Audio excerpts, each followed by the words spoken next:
के जो गीत हैं वो गीत भी मैंने बीच बीच में सुने हैं,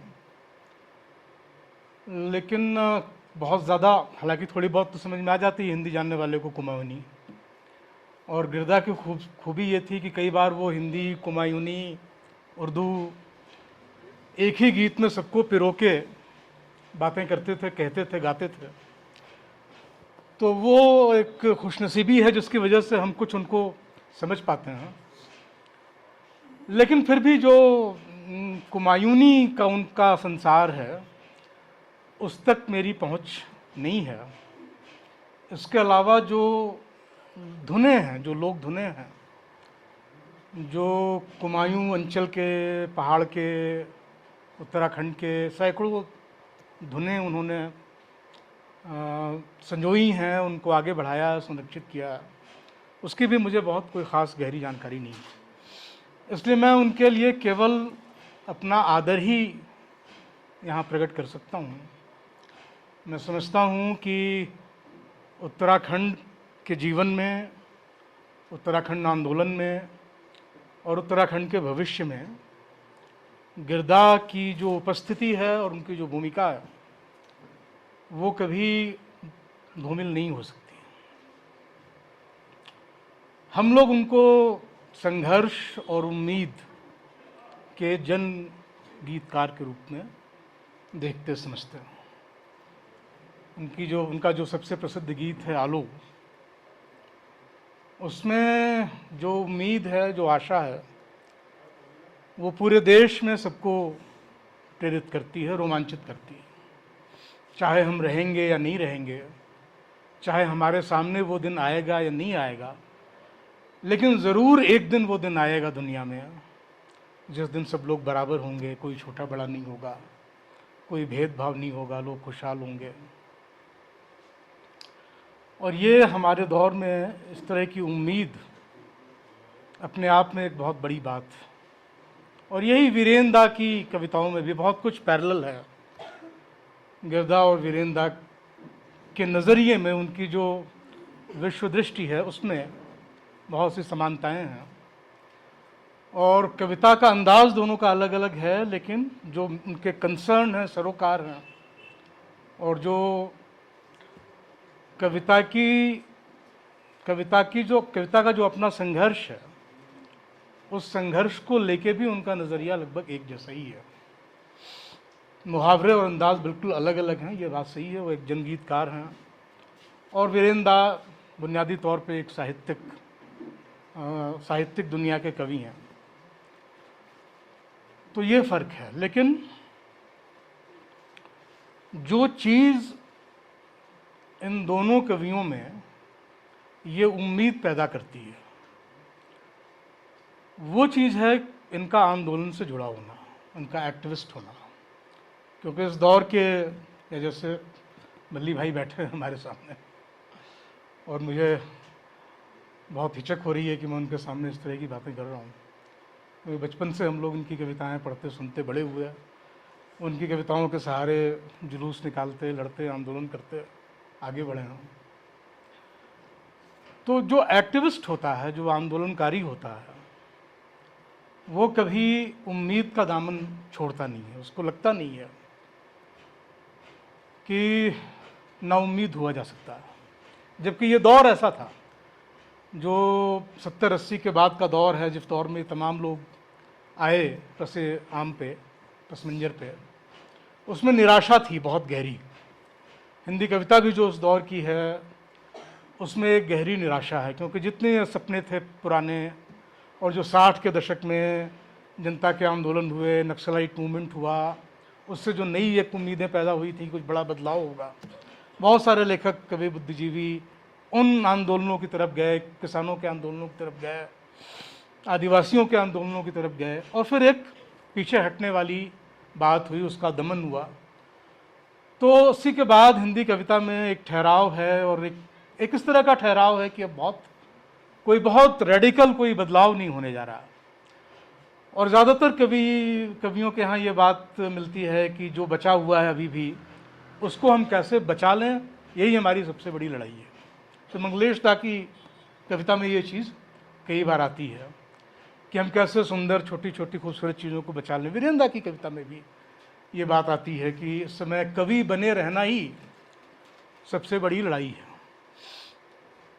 पर वीरेंद्र और गिरदा और बल्ली सिंह चीमा जैसे कवियों को कभी भी नाउम्मीदी का सामना इसलिए नहीं करना पड़ता क्योंकि जो ज़मीन की लड़ाइयाँ हैं, जहाँ लोग वास्तव में लड़ रहे हैं, उन लड़ाइयों से उनका हमेशा एक गहरा रिश्ता बना रहा, वो खुद भी उसमें शामिल रहे। जैसे गिरदा की पंक्तियाँ हैं कि कोलाहल से गीत बनाना क्या कहने, गीतों से कोहराम मचाना क्या कहने। हम जो गीत बनाते हैं, ये तीनों कवियों को एक तरह से उनका जो गीतों का संघर्ष है उसको बयान करता है कि हम जो गीत बनाते हैं, हम जो कविताएं लिखते हैं, वो कविताएं कहीं और से नहीं आती हैं, वो जीवन के समाज के कोलाहल से आती हैं। और फिर समाज से लेकर के उन चीज़ों को, समाज की उन ध्वनियों को पकड़ के, उन आवाज़ों को पकड़ के हम गीत बनाते हैं। और हमारी कोशिश ये होती है कि वो गीत ऐसे हों जिससे कि कोहराम मच जाए। यानी समाज और कवि का जो गहरा एक रिश्ता है वो द्वंद्वात्मक है। समाज ही कवि को बनाता है और कवि अपनी जिम्मेदारी समझता है कि कैसे वो इस समाज को बदलने में एक भूमिका निभाए। तो उत्तराखंड के आंदोलन के साथ और उत्तराखंड में चले तमाम पर्यावरण के और किसानों के आंदोलनों के साथ गिरदा की भूमिका रही है। हम ये भी जानते हैं कि गिरदा को भी बनाया इन आंदोलनों ने। और मैं पढ़ रहा था अभी संभवतः शेखर दाकी का एक लेख है, गिरदा और हुड़का करके ऐसे है, और एक वो राजीव लोचन शाह का है। पर आपका भी एक लेख है ना जिसमें आप 77 की 28 फरवरी को आप याद करते हैं कि कैसे उस दिन, आंदोलन के दिन ही पहली बार वो सड़क पे आते हैं हुड़का बजाते हुए और गौरदा के गीतों को और अपनी गीतों को गाते हुए किस तरह से वहाँ पे एक आंदोलन खड़ा हो जाता है। तो ये पूंजी है इन तीनों कवियों की।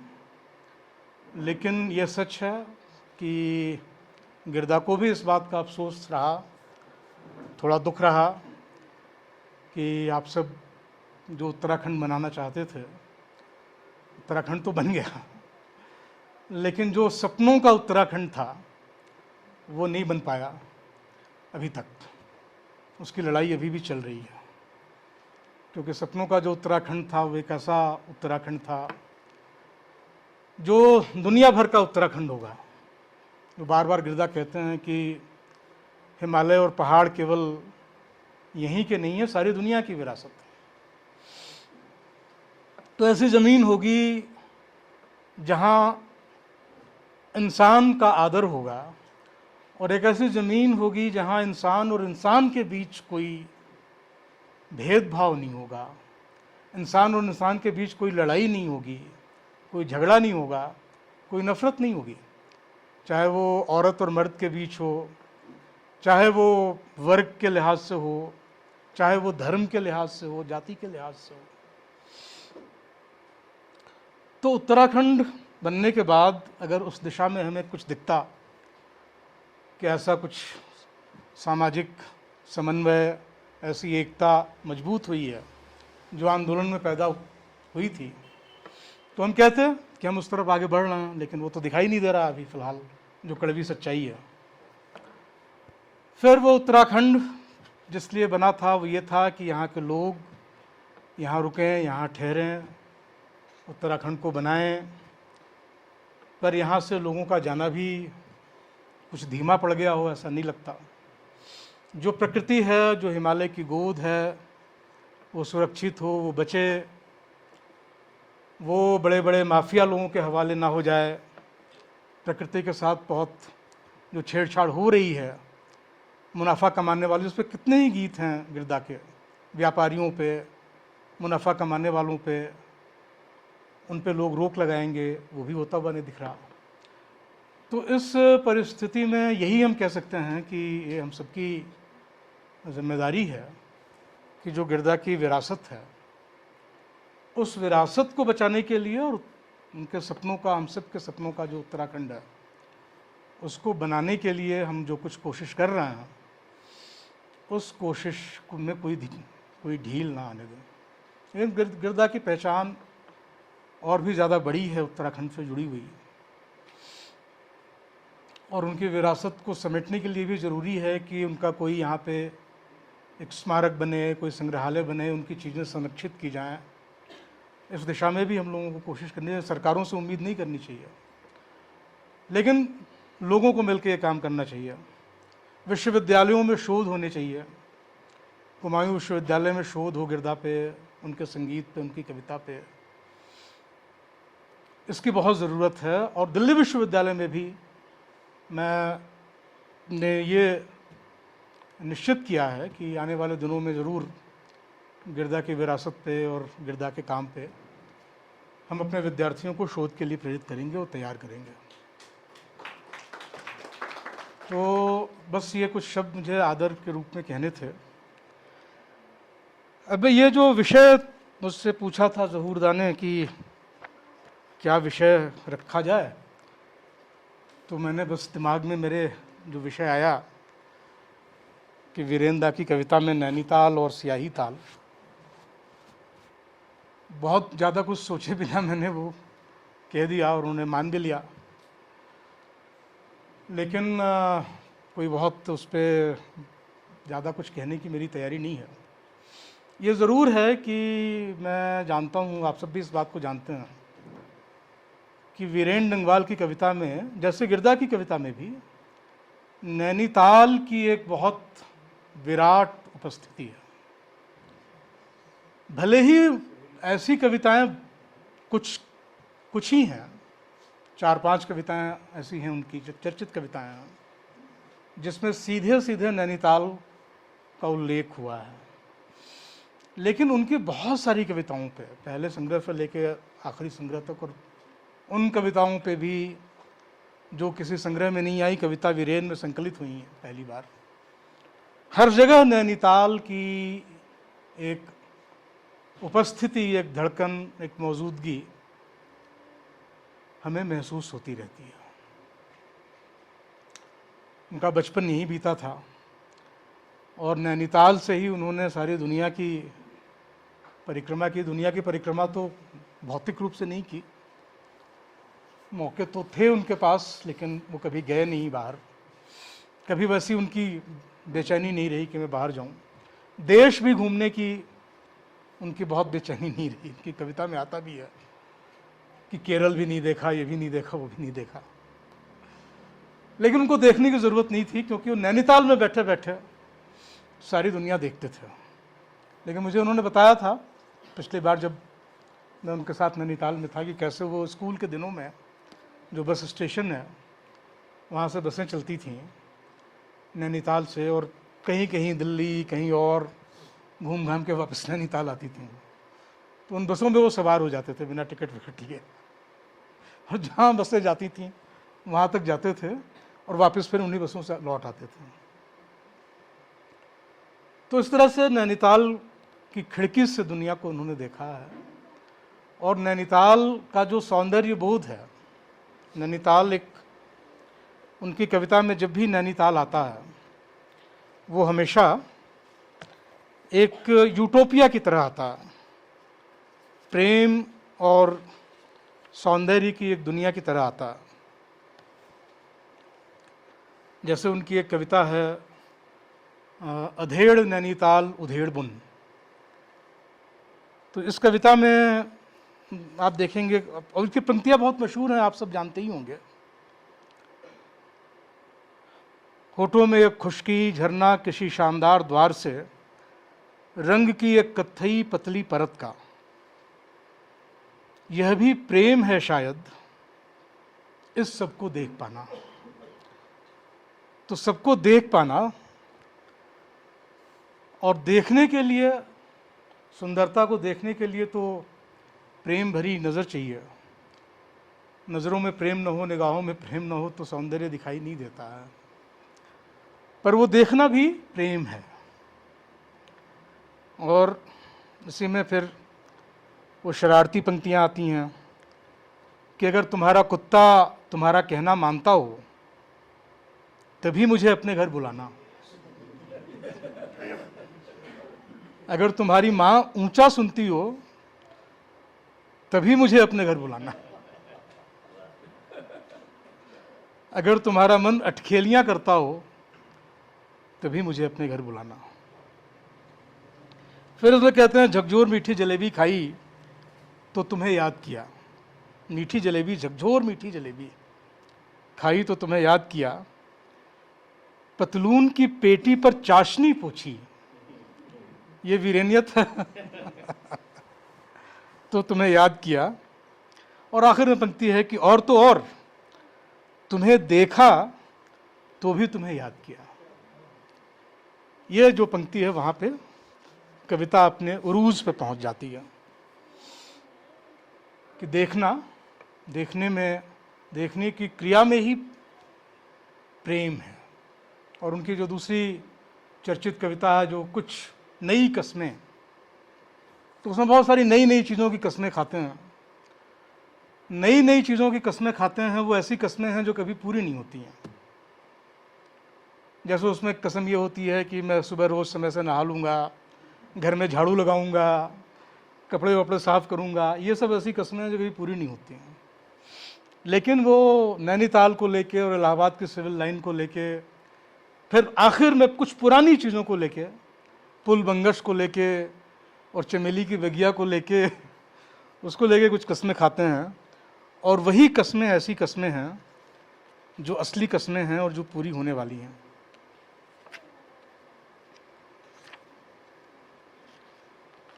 तो इसी तरह से उनकी एक कविता है नैनीताल में दिवाली।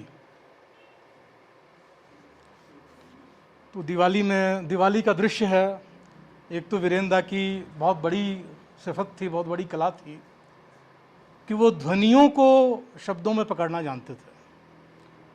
ये कला किसी और कवि के पास नहीं है हिंदी में जो वीरेंद्र दा के पास है।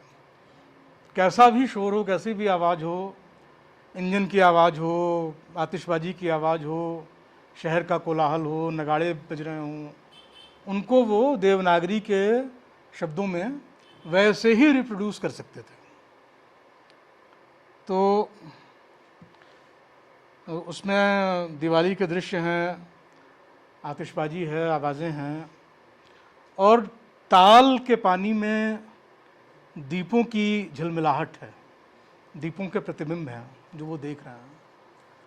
और वहाँ पे पंक्ति आती है कि ये कुछ ऐसे ही है जैसे भाषा में दिखते हैं अर्थ, अभिप्राय और आशय। तो नैनी झील में जो दीपों का प्रतिबिंब है उसको भाषा से जोड़ के देखना कि भाषा जैसे एक नैनी झील की तरह हो, क्योंकि भाषा में एक पुरानी चीज़ होती है भाषा, उसमें एक ऐतिहासिकता और मिथकीयता होती है। भाषा एक ऐसी चीज़ होती है जो शताब्दियों के, सहस्त्राब्दियों के इंसान के अनुभव को अपने भीतर समाई हुई होती है। जैसे कि हमारी ये नैनी झील है जिसकी सदियों पुरानी कहानियाँ हैं। तो उस झील में जब दीपक प्रतिबिंबित होते हैं तब उनकी जो उजास है, तब उनकी जो रोशनी है वो कुछ अलग, कुछ नई हो जाती है, क्योंकि उसमें वो जो इतिहास है शताब्दियों का वो जुड़ जाता है उसकी रोशनी में। ऐसे ही भाषा में, कविता में जब कोई चीज़ प्रतिबिंबित होती, यही हमारी ज़िंदगी है, यही हमारे अनुभव हैं जो कविता में आते हैं। कहीं बाहर से कविता नहीं आती है, लेकिन कविता में आके, भाषा में आके, उसमें वो हजारों साल के अनुभव जुड़ जाते हैं और फिर उसमें एक नया मानी पैदा हो जाता है, नए मानी पैदा हो जाता है। तो ये एक पूरी रचना प्रक्रिया है जिसको नैनीताल की दिवाली के रूपक से बड़ी खूबसूरत तरीके से वो हम तक पहुंचाते हैं। तो इस तरह से आप जैसे वसंत बकरियों ने देखा, वसंत छोटी सी कविता है जिसमें लाल लाल बुरूश के फूलों से भरा हुआ जंगल है और जंगल को बकरियों की आंखों से देखा जा रहा है, कहीं मछलियों की आंखों से वो सरोवर को देखते हैं। जहाँ कहीं भी सुंदरता है, जहाँ कहीं भी प्रेम है, मैं समझता हूँ कि वो वीरेंद्र दा की कविता का नैनीताल है। वो नैनीताल इलाहाबाद में भी हो सकता है, कानपुर में भी हो सकता है, लेकिन वो धड़कन, वो छुअन और वो ख़ास बात कि सुंदरता केवल वो नहीं होती है जो इंसान की आंखों से देखी जाती है, बल्कि वो होती है जो मछलियों की आंखों से देखी जाती है, या जो बकरियों की आंखों से देखी जाती है, या वो बुरूश के फूलों में दिखती है, या वो पीले फूलों में दिखती है। तो ये एक संसार है वीरेंद्र दा की कविता में जो कभी छूटता नहीं है, और यही वो संसार है जो वो उम्मीद उनकी कविता में है, उस उम्मीद का स्रोत है। जब वो कहते हैं कि आएंगे उजले दिन, जरूर आएंगे, ये जो अंदाज है, ये जो विश्वास है, वो ठीक वही विश्वास है जो गिरदा का है। चहता एक दिन तो आलो दिन वो दुनी में, ज़रूर आएगा।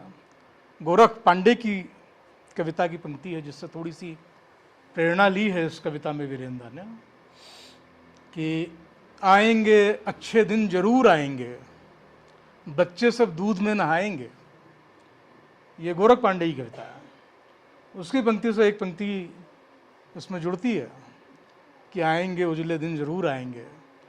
और उसमें ये बात है कि जब यहाँ तक हम पहुँचे हैं, तहखानों से निकले मोटे मोटे चूहे, वो चूहे तो निकल आए हैं और पुरखों की तस्वीरें वो कुतर रहे हैं, और बहुत सारी चुनौतियाँ इंसान के सामने आ गई हैं, लेकिन ये इंसान ही है जो सदियों सहस्त्राब्दियों का ये जो सफ़र है उसको पार करके आया है।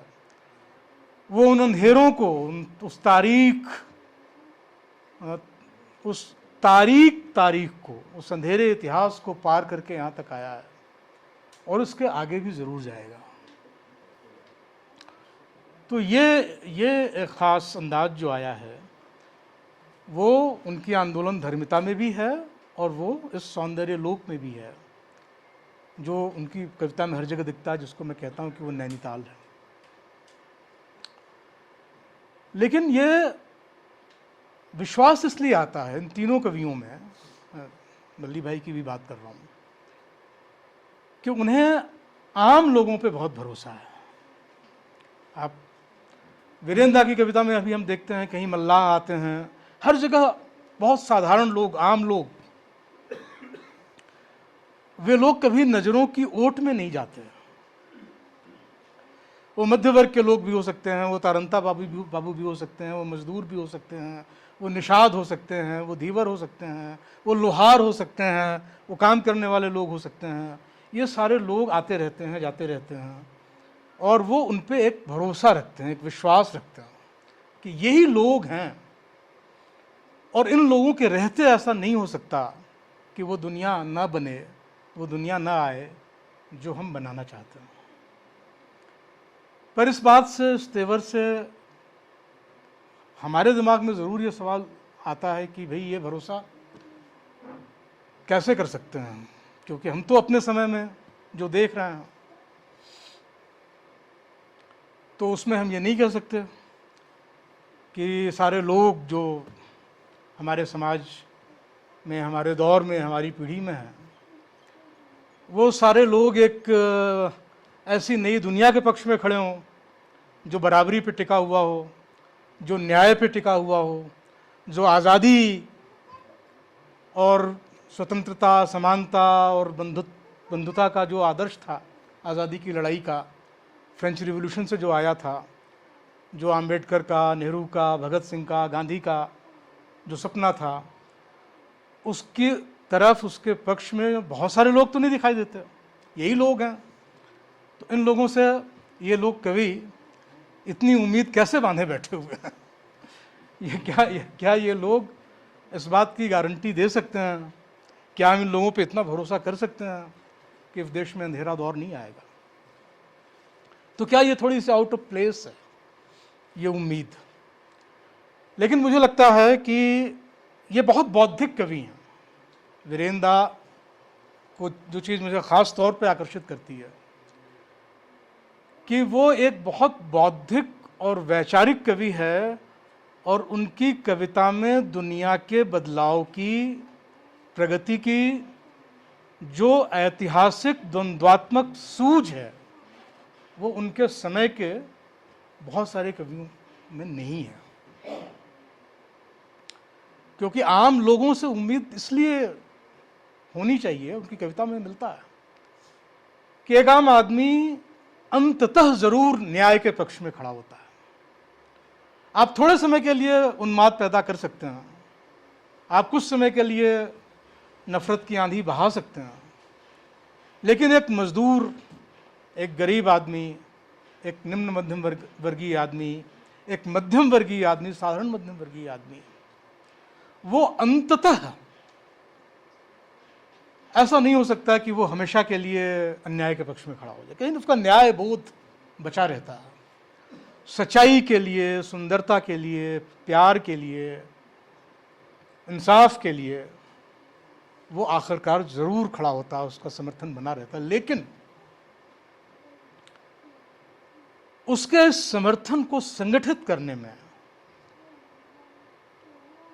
जो राजनीतिक कार्यकर्ताओं की भूमिका है, जो पार्टियों की भूमिका है, जो बुद्धिजीवियों और संस्कृति कर्मियों की भूमिका है, खास तौर पे गिरदा और वीरेंद्र जैसे लोगों का विश्वास था कि जो बुनियादी बदलाव होने हैं वो बदलाव बिना संस्कृति कर्मियों के बहुत जागरूक और सचेत और संगठित हस्तक्षेप के नहीं हो सकते।